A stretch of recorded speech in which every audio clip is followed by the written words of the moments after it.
don't think about because we take so for granted that we have a shared currency that we tend to think that markets are just about demand. And you say, well, there's not a market for that.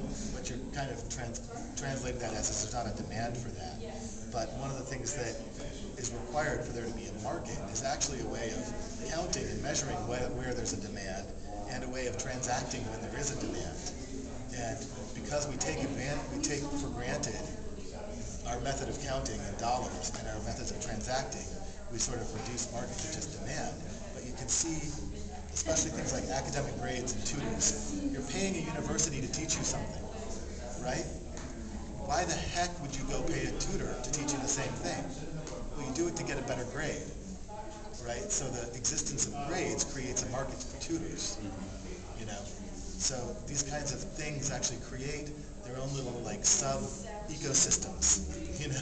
Each currency creates a new kind of sub-ecosystem in a community. How do you choose a tutor? I'm What's sorry. that? I was just going to say, how do you choose a tutor unless there's a reputation system for tutors to determine which one is going to be most effective in improving your grades?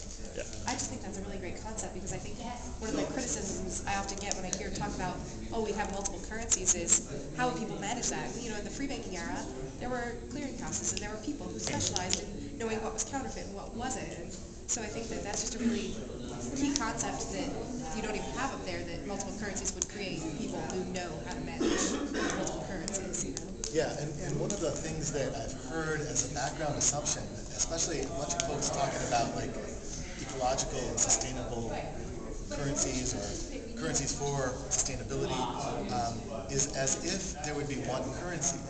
And it's really weird that we might be looking at sustainability like that because nature doesn't work that way. Nature has lots of different niches in every ecosystem. There's not just one way that flow occurs.